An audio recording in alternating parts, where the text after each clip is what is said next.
السلام عليكم. وحشتوني ويا رب اكون وحشتكم. انا جايه النهارده اشتكي لكم واقول لكم على موقف حصل لي مع الفنانه وفاء مكي. انا امبارح كنت بلعب جوله مع راجل كبير، راجل بحترمه جدا، راجل مثقف، انا بستفيد منه لما بدخل معاه في اي جوله. جولاتي معاه مش معنى ان احنا نكسب او نخسر، قد ما انا بستفيد جدا من خبرته، ومن يعني راجل مثقف جدا بسم الله ما شاء الله عليه. اسمه الحاج محمود. الحاج محمود دوت، انا بلعب معاه الجوله، فالجوله خلصت فقال لي استني ما تعيديش الجوله عشان الفنانه وفاء مكي طالعه معانا نلعب، تلعب معانا في الجوله. فانا انبسطت جدا، اول مره بصراحه ان انا ادخل جوله مع حد من الفنانين، حاجه بسطتني. لدرجه ان انا مثلا كنت فرحانه لان انا كنت متعاطفه جدا مع اللي حصل لها في حياتها، بصرف النظر عن الماضي، الماضي عدى وفات. كنت متعاطفه جدا عن اللي حصل لها. فجت بتلعب وهي بتلعب معانا، فايه كانت متنرفزه قوي. كان في حد بيكتب لها حاجه في الكومنتات فكانت مضايقاها، فهي كانت متعصبه. فانا قلت لها ايه، يا ما تضايقيش نفسك، ما تضايقيش نفسك ولا حاجه. والكومنت اللي تلاقيه مكتوب كاتب فيه اي حاجه اعتبر نفسك مش شايفاه، وبلاش تضايقي نفسك. فردت قالت لي ايه، لا اتضايق ايه، الناس دي على الجزمه. خدت بالكم؟ الناس على الجزمه وبالجزمه، واللي يقول حاجه مش عارف ايه. فقلت لها ما تضايقيش نفسك يا فنانه، ما تضايقيش نفسك. اللي بيقول لك كده عشان يضايقك، وانت كده بتوصلي لي اللي هو عايزه. حاولي تعملي نفسك ما انت شايفه الكومنت وكملي عادي. فقعدت بقى لا يا حاج محمود اللي بيحصل لي ده بونبونايه، انا ياما دقت على الراس طبول وياما ما قلت معلش.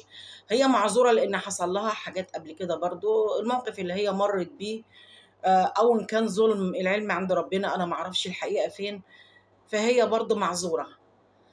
فاحنا متعودين لما بنلعب مع بعض، طالما ان انا اول مره العب معاك، فبنبعت لبعض فولو اللي هي متابعه.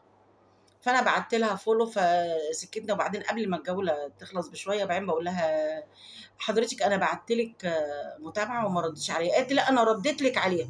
قلت لها لا حضرتك ما رديتيش عليها، ما رديش على المتابعه عادي براحتك. قالت لي بقول لك ما رديت عليها، انت هتكدبيني.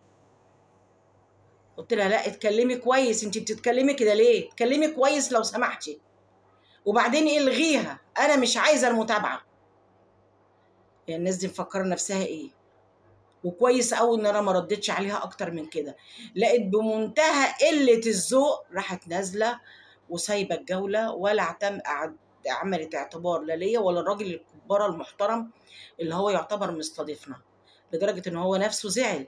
ففي حد عندي من الكومنتات قال لي هي قالت له عن اذنك، هو ما سمعش. فانا قلت له يا حاج محمود، في حد عندي في الكومنتات بيقول لك ان هي قالت لك عن اذنك، بس يظهر ان انت ما سمعتش. قال لي بس عيب ما تقدرنيش وتنزل بالطريقه دي.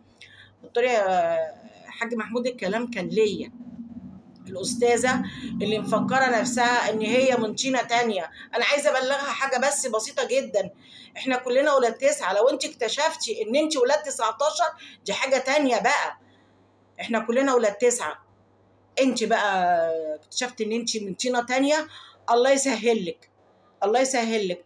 بس خلي بالك، وبقول لك مش ليكي ولوحدك، لاي حد يتحط في نفس الموقف ده ويتعالى ويتنك على الناس اللي انت قلتي عليهم بالجزمه دول، والله هم اللي عملوا منك بني ادمه وعملوا منك فنانه، هم اللي وصلوكي المكان ده، زيك زي غيرك. هي دي الناس اللي عملت منك فنانه، اللي بالجزمه، اللي بالجزمه. زي ما طلعت قبل كده برضو مها احمد وقالت ده بالشبشب. هو انتوا جزامكم كتير وشباشبكم كتير؟ وانتوا اذا انت عندكم نقص جامد قوي، عندكم نقص جامد قوي. وشكرا قوي قوي قوي للسوشيال ميديا اللي بدات تظهر لنا الناس دي، بدات تظهر احنا قد ايه كنا مغشوشين في الناس دي، مغشوشين في الناس دي. وانا عن نفسي انا طلعت اقول الفيديو ده مخصوص عشان اعرف الناس وفاء مكي دي ازاي اسلوبها وازاي اخلاقها وازاي طبيعتها، اللي بدات طالعه تتكلم وتتنطط على الناس وتقول لي الجزمه. واللي عايز يراجع اللايف يراجعوا اللايف ده، كان امبارح، كان امبارح الساعه 2:30، يراجعوا يشوف هي ازاي كانت بتتكلم وازاي بتتعامل. وهدي نفسك يا حبيبتي، واحده واحده على نفسك، واحده واحده على نفسك، بلاش التناكه دي، بلاش التناكه وتتنكي وبتأمري بأمارة ايه؟ مفكره نفسك مين يا حبيبتي؟ لا انت نجمه من نجوم هوليود ولا نجمه صف اول. مش عايزه اقول كلمه اتحاسب عليها. اهدي على نفسك وما تتكلميش مع حد بالطريقه دي. وكويس قوي على فكره ان انت الحمد لله الحمد لله نزلت بسرعه قبل ما انا ارد عليك الرد اللي انت تستحقيه. انت بني ادمه اصلا، يعني انت عارفه البني ادم اللي بيبقى حاسس ان هو قليل في نظر نفسه فبيتكبر ويترسم على الناس، بيعوض النقص اللي عنده. انت كده، انت كده. قال الناس على الجزمه طلعت تقول لي انت هتكدبيني. انا رديت لك المتابعه، قلت لها لا يا حبيبتي انا مش عايزه متابعتك، الغيها، الغيها بناقص وتكلمي كويس، ما تتكلميش كده، ما تتكلميش كده يا حبيبتي.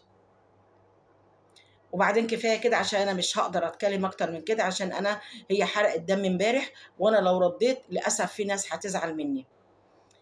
فانا عايزه الفيديو ده يتشير عشان يوصل لاكتر ناس ويوصل لها، عشان تعرف حجمها قد ايه، فما تاخدش اكتر من حجمها. الله يرحم اول ما طلعت بالصعبانيات وطلعت تعيط عشان الناس تتعاطف معاها ان هي حالها اتدحور ومش مش عايزين نعيب على اي حد. دي كانت ظروف واي حد ممكن يمر بيها، لكن احنا تعاطفنا معاكي وانت ما تستاهليش الكلام ده، انت ما تستاهليش. واقل حد من الناس اللي انت قلتي عليه بالجزمه ده احسن منك. يا ريت نشير الفيديو دوت. سلام عليكم.